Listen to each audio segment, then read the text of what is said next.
So kakati mawulire ge tulinawo amawulire gano twasose ne tugalaba ne tulowooza bya kusaaga ekituufu kiri nti Naalongo wa AK47 yafudde.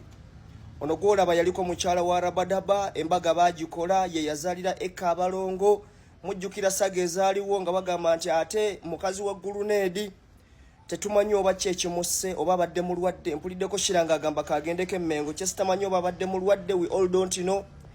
Amawulire gatukubye wununu, gatukubye enchukwe.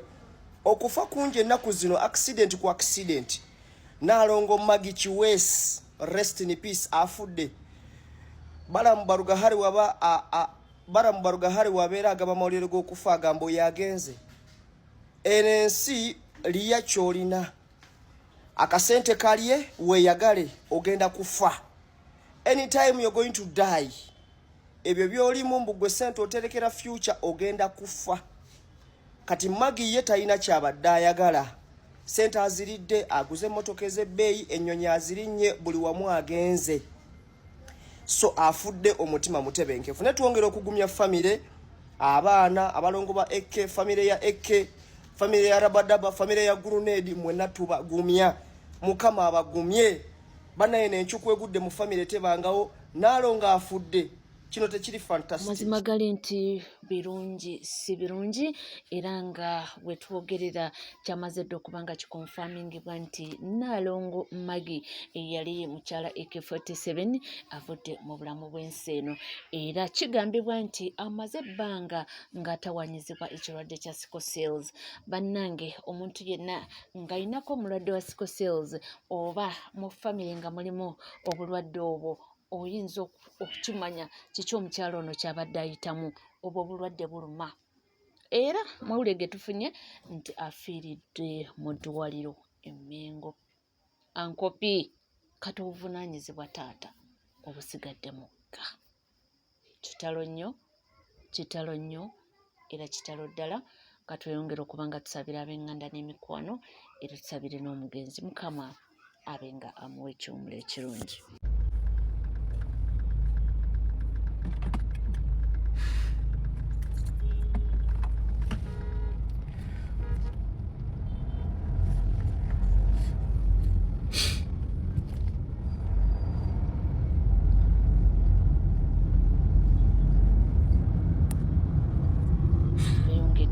Ate bayoza ku munye Naalongo obwana abulese buto.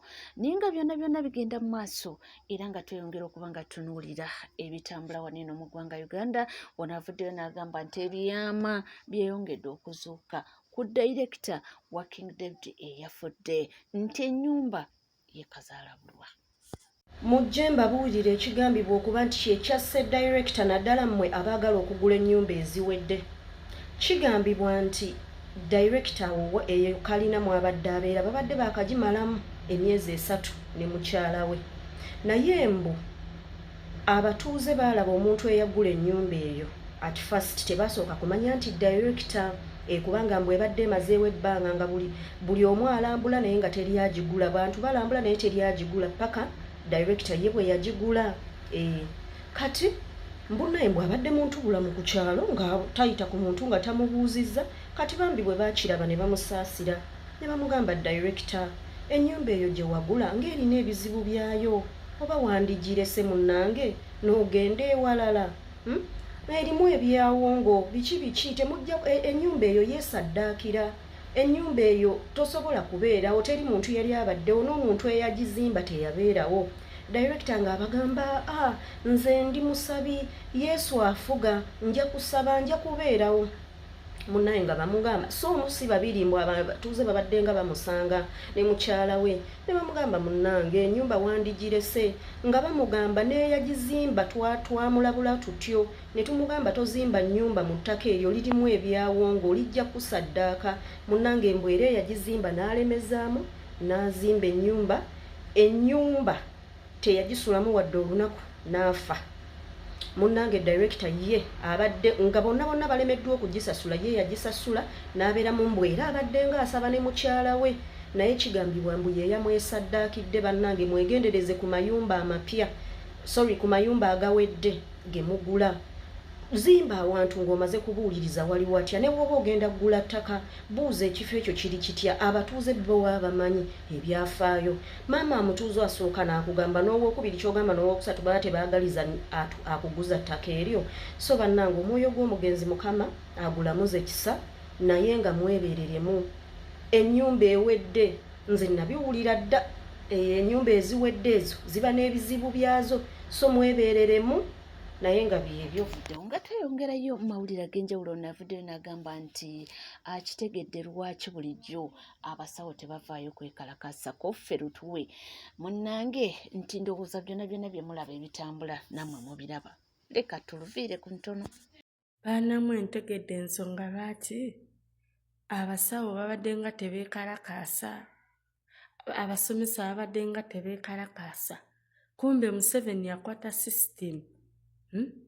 n'agivunza yonna amasomero nago gakolera corruption omusomesa owaddala tasobola kufuna mulimu naye omusomesa ow'ekiwaani gwe bawa omulimu teyasoma agenda ne bamuwaayo $3,000 n'abeera comfortable naye omusomesa yagenda ku bachelors of art education tasobola kufuna mulimu kubanga tasaanidde kubeera mu system era nga neebuuza omusomesa yagenda ku ssomero n'asoma akolera ki $3,000 obaana kumbe bambi tebabawa mirimu bagiwa bano bwe basanze kasasiro ne bamuyigirizaayo akazungu akatonotono n'agenda n'alimba abaana ensonga lwaki education system yaffe enfu ne bakwata ba doctors ne baba emirimu abasinga ne babatulugunya okufuluma eggwanga ne baleeta unprofessional nurses ne babawa $20,000 bulijjo neebuuza gundi institution fees zo zibeera za $3,000,000 n'okudda waggulu ate okkiriza otya okukola omulimu gw'emitwalo 2 nga bulijjo neebuuza kumbe abasoma ebyaddala si be bafuna emirimu abafuna emirimu be basanze ku kasasiro ne babayigiriza okukuba empiso ne bagenda mu ddwaliro ne bakuba empiso era nze operation ya balamu enjigiriza bingi awo bwe mututuusiza sisitimu yonna nfu twebuuza education system lwaki nfu kumbe abasomesa abaddala temubawa mirimu abanasi abaddala temubawa mirimu mugiwaabo be mwagala bakole nga bagenda kukola mishoni zammwe era abannayuganda nyongera okubajjukiza olina omanya nti gwalina okwerwanako then begin with yourself kuba n'abasomesa bano bali gundi corrupted ne bannasezi bano bali corrupted weewuunya okololo $20,000 ng'ate wasasira gundi fees zo za $3,000,000 nga ndaba tebigatta kumbe bakwata bino gye bayodde wali ne babiyigiriza okukuba empiso ne bigenda mu ddwaliro ani omulala akirabye engineer mulamba you don't even have a structure plan for the road totirina you cannot even explain how you constructed the road oba bakozesa baani simendooza bafunayo kye bafunye ne bakiteeka wali ne bakiyigiriza tractor ne kitandika okukola oluguudo nga tekirina na pulaani twebuuza lwaki enguudo zibomoka mangu kumbe bye bino mukwata ba engineer abatuufu ne mubaforcinga into exile ne musigaza just bano ebiwaani bye mukozesa okuconstructing enguudo because of low cost opportunity temwagala kusasula abantu muti okusasula abantu esente eziriyo zaddala bulijjo twebuuza toteekawo salary wage kumbe byebyo naye nga byonna byonna bitugenda mu maaso ne tulinawo latest update ezikwata ku Honorable Muwanga Kivumbi byo si birungi era nga si birungi yadde n'akamu sisobola kuva ku mulamwa message y'omukulembeze Robert Kyagulanyi Ssentamu yabadde clear era ng'ebategeeza mwenga bannansi ebategeeza nti byonna ebigenda mu maaso byonna bisobola okuggwa so naffe ffenna tetulina kuggwamu ssuubi naffe ffenna tetulina okwekubagiza kubanga eno nsi yaffe tetulina we tugenda kuddukira kuba bba abanyampi the Nyamulengezi the Nyampians balowooza nti bwe babatulugunya ne babateeka ku mbeera eyo muba musobolera ddala okutya nga sinatandika bawa mawulire agatali malungi agali ku deputy president waffe Honorable Muhammad Muwanga Kivumbi mwenna mumanyi bulungi Muwanga Kivumbi yakusooka mbawe ng'abalala bwe mukuŋŋaana nsooke mbawe obubaka buno linda ku katini nga sinnaba badde njagala kusooka lindako ate ekyokubiri kyembasa mwenna kwe kulaba nti musharinga message eno ebeere ng'etambulira ddala bulungi nnyo. Kakati Honorable Muwanga Kivumbi navaayo ne mbagamba nti embeera ye si nnungi, ne mbagamba nti abasajja baamuwamba mu mpamba mwenna gye mwalaba era n'atwalibwa mu bukambwe. Honorable Muhammad Muwanga Kivumbi kati eno wiiki akutte yakubiri nga talabika, baamukuba era ne bamutulugunya ne bamwokesa amasannyalaze ne bamuteekako embeera yonna okulaba nti bye yayogera, okulaba nti baagala okubanyiiga, naye with due process oba mu process eyo nga bali mu mutulugunya n'afuna obuzibu. Era singa kati baamugjayo dda, naye embeera gye baamutulugunyaamu ne bye baamukola obulamu bwe embeera ekyali nzibu. Embeera ekyali nzibu. Honorable Muwanga ono twetaaga okumusabira. Honorable Muwanga Kivumbi twetaaga okumuteeka mu ssaala. Bingi ebigenda mu maaso, bingi ebikolebwa ne bibaamukolako, nga ffe ffennyini fe abalina okuyimirira tugambe nti enough is enough, nga tetulina kwerabira, nga tetulina kuggwamu ssuubi. Muwanga Kivumbi essaawa zino abantu abamu musirise, omusajja baamukolako obubi obutagambika, baamukolako obubi obutagambika. Baganda bange ab'e Butambala, baganda bange banna NUP, ddala tulesse omusajja bamuziikeyo, mulesse Muwanga Kivumbi abeerereyo ddala, kubanga siraba kigenda mu maaso. Bannansi mutunula butunuzi, mulinze kye bamukola oba babakubidde essimu babagambe nti mayiti ya Muwanga Kivumbi eri wano. Ebyo bigenda kukoma ddi, ebyo bigenda kukoma ddi. Baabikola Edi Mutwe. Golowooza bwe banga basobola okukwata Muhammad Muwanga Kivumbi Deputy President amyuka President Kyagulanyi n'amala wiiki emu kati na kitundu ali mu basement, yazirika byonna bye bamukola oba mufu, tewali mwenna mutunula butunuzi, mwenna mwakkiriza miliyoni z'abantu 44 ne mugamba nti ffe bano be batuseetingira oba bamugjayo oba ne bamutwala mu kkomera oba bamugjayo ne bakola ki, mwe mwakkiriza dda. Baabikola ku Erias Lukwago, mwabiraba. Era Erias Lukwago nendaba bannanga aba PFF baani bonna bazze ku kkooti batunula butunuzi ne bayimba waawo obuyimba ne badde waka ne balya bagazi, ne badde waka ne bebaka ku bakazi baabwe. Oli ne bamuzzaayo ng'akaabidde mu kkomera abalaga ndi mulwadde. Bw'ebanga yeye entambula gye mugenda otambulamu ne M7, wallahi mbalagira era mbabuulira nga yo entambula gye mugenda otambulamu ne mutabani wa Museveni essaawa zino biri mu kukolebwa, tugenda kufa. Tugenda kufa. Waliwo ekyetaaga okukolebwa ekyenjawulo, waliwo ekyetaaga okukolebwa ekyenjawulo, mwagala temwagala. Kubanga Muwanga Kivumbi amazeeyo wiiki emu n'ennaku 2, wallahi tolabangayo yadde nti ab'e Masaka bakoze kino, ab'e Butambala baagala mukulembeze waabwe. Muwanga Kivumbi n'atuuka okuwambibwa wallahi awo empigi ku bikondo, ng'ensi yonna etunula eti abapoliisi bali awo. Kakati bwebanga Deputy President bamututte bati ate President si bwe babaddako. Where is the problem? Sinnalabayo basiraamu bayimuka bagambe musiraamu munnaffe akwatibwa atya bw'ati.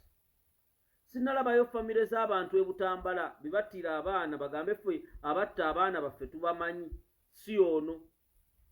Sinnalaba butambala bazukka bagambe nti bannange yadde mulumiriza ono naye abatta abantu baffe be bano era tumanyi we bali.